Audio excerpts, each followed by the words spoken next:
Assalamualaikum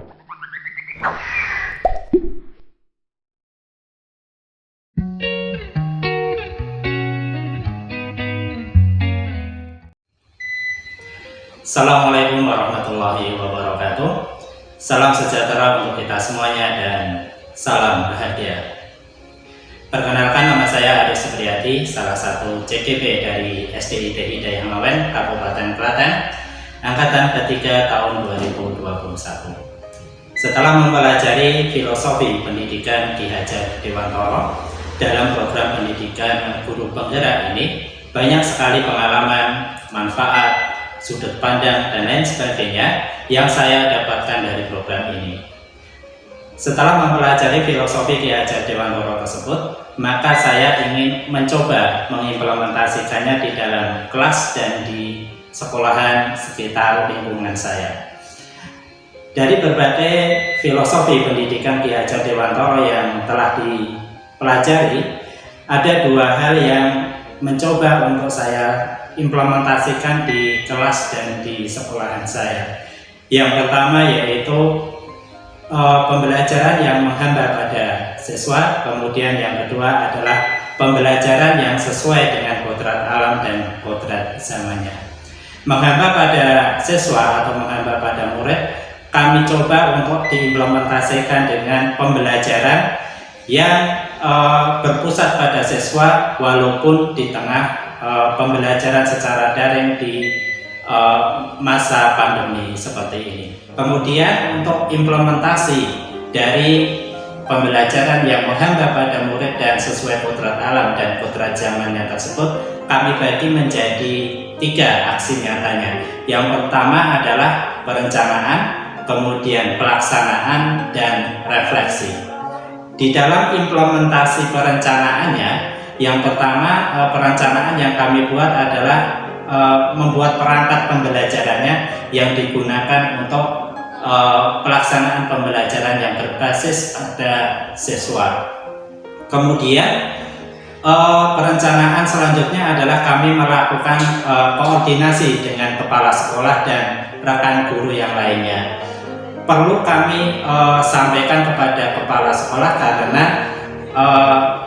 pembelajaran terutama menggunakan LMS ini dan filosofi-filosofi pendidikan dari Ki Hajar Dewantoro untuk diimplementasikan atau disampaikan kepada rekan-rekan guru yang lainnya perlu mendapat dukungan dari kepala sekolah. Baru setelah itu kami mencoba untuk kami sampaikan kepada rekan guru yang lainnya di sekitar kami agar beliau semuanya bisa mengimplementasikan filosofi pendidikan Ki Hajar Dewantoro. Yang selanjutnya adalah sosialisasi dengan orang tua. Ini menjadi bagian yang penting dalam pelaksanaan pembelajaran aksi nyata filosofi pembelajaran Ki Hajar Dewantoro ini. Karena kita masih dalam tahap pembelajaran secara daring, maka pelibatan orang tua itu sangat penting dalam pembelajaran jarak jauh ini. Terutama dalam pelaksanaan pembelajaran menggunakan LMS, maka perlu kami lakukan untuk sosialisasi terlebih dahulu kepada orang tua agar mereka dapat memahami alur penggunaan teknologi LMS tersebut. Dan setelah itu, setelah dari orang tua, kami juga mencoba untuk sosialisasikan kepada penggunanya secara langsung, yaitu kepada siswa-siswa kami.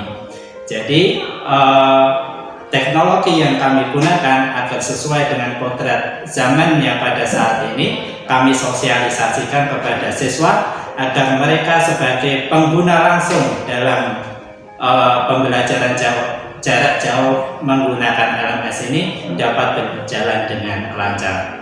Kemudian yang kedua adalah pelaksanaannya. Dalam pelaksanaan pembelajaran jarak jauh berbasis pendekatan yang berpusat pada siswa ini, yang pertama kami menggunakan pembelajaran melalui via Google Meet.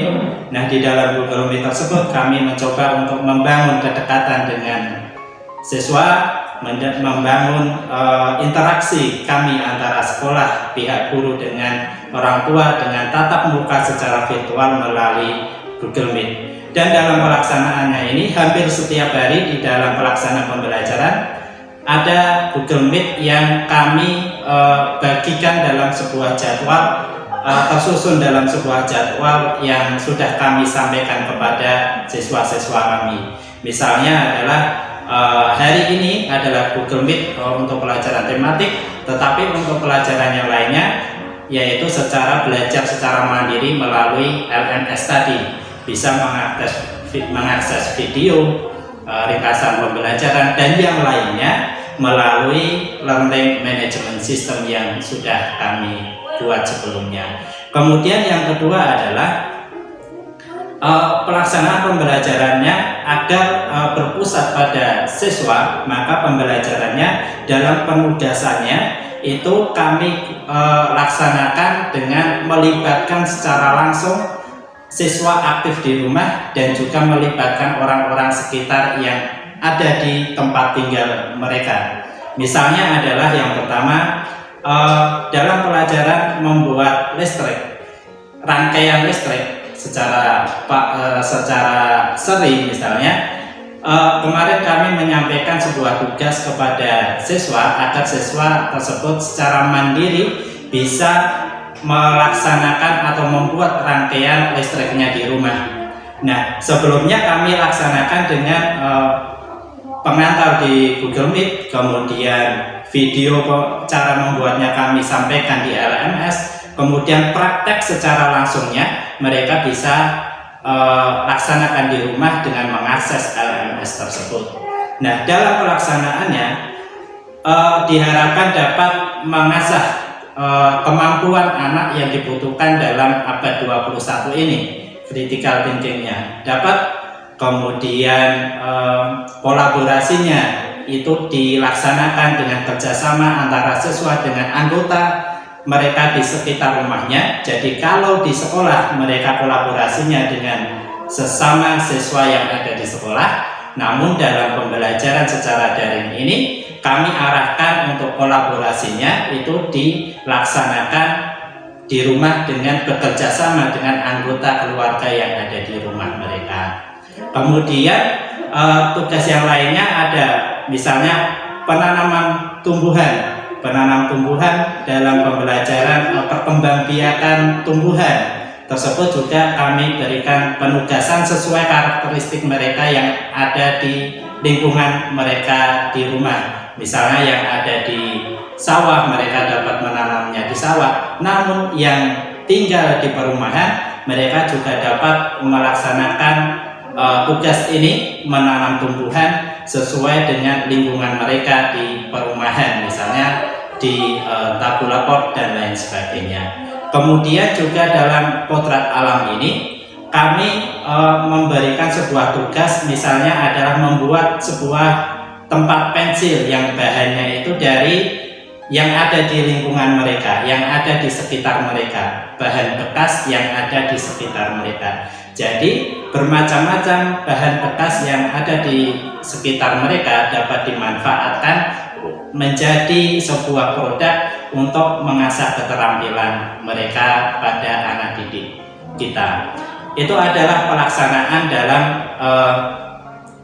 aksi nyata filosofi pendidikan Ki Hajar Dewantara yang mencoba kami laksanakan. Di samping itu kami juga mencoba untuk melaksanakan kedekatan kekeluargaan dengan orang tua siswa agar filosofi pendidikan kekeluargaan antara sekolah dengan keluarga itu juga terlaksana ada, maka kami membuat sebuah paguyuban dan lain sebagainya di setiap kelas-kelas kami, sehingga komunikasi antara pihak sekolah dengan orang tua tersebut juga berjalan. Salah satunya tadi dengan sosialisasi program yang akan kami laksanakan kepada siswa didik kami. Selanjutnya, setelah pelaksanaan filosofi pendidikan Ki Hajar Dewantara mengenai menghamba pada murid dan pembelajaran sesuai potret alam dan zamannya tadi, kami mencoba untuk membuat sebuah refleksi agar ada umpan balik dari kegiatan yang telah kami laksanakan dan selanjutnya langkah apa yang perlu kami laksanakan bisa terwujud dan lebih baik lagi. Yaitu yang pertama adalah refleksi dari orang tua. Ini penting dalam pelaksanaan pembelajaran filosofi pendidikan Ki Hajar Dewantara agar kami mendapatkan feedback dari orang tua terkait pelaksanaannya. Dalam hal ini kami sangat setuju sekali dengan pembelajaran yang di mana pada saat pengumpulan tugas-tugas itu, jadi misalnya mau mengumpulkan hari Senin, itu hari Jumat atau Sabtu itu di-share apa aja yang perlu dikumpulkan. Dan yang selanjutnya adalah testimoni dari rekan guru. Kami mencoba untuk menggali dari rekan guru kami apakah kekurangan dan kelebihan dari pelaksanaannya sehingga dapat kami laksanakan atau lakukan perbaikannya. Assalamualaikum warahmatullahi wabarakatuh. Perkenalkan, saya Erik Firera Novantia. Saya rekan guru dari Ustadz Aris Supriyadi. Intinya saya senang dan mendukung program guru penggerak yang beliau ikuti saat ini. Salah satu manfaat mengikuti dari guru penggerak adalah menerapkan filosofi pemikiran dari Ki Hajar Dewantara dalam pembelajarannya, ya. Yaitu ada dua filosofi, ya, yaitu kodrat alam dan kodrat zaman, ya. Di situasi yang sangat tidak bersahabat, ya, terutama pada saat ini, yaitu banyak pandemi. Di situasi pandemi COVID-19 ini, dalam proses pembelajarannya kita tidak bisa bertemu dengan anak-anak bertatap muka, belajar dengan langsung. Jadi pada saat ini kita memanfaatkan teknologi yang ada, ya. Kita belajar menggunakan media pembelajaran yang ada seperti Zoom dan sebagainya, ya, atau mungkin juga Google Meet, ya, agar kita bisa tetap berkomunikasi dan bertatap muka dengan anak-anak, ya, karena pada saat ini kita dituntut untuk belajar daring. Kemudian yang terakhir adalah refleksi dari siswa itu sendiri. Ini menjadi penting karena siswa adalah pelaku utama dalam pembelajaran yang berbasis pada murid ini. Jadi kami ingin mengetahui sejauh mana efektivitas pembelajaran yang sudah dilaksanakan. Assalamualaikum warahmatullahi wabarakatuh. Perkenalkan, nama saya Tabibah Rizdatus Syifa. Saya siswa dari kelas 6B SDIT Hidayah Ngawen. Saya merasa senang dengan pembelajaran yang disampaikan Ustadz Aris. Dengan menggunakan LMS, saya merasa lebih mudah belajar karena dilengkapi rangkuman materi, video pembelajaran, dan latihan soal. Sekian dan terima kasih. Wassalamualaikum warahmatullahi wabarakatuh.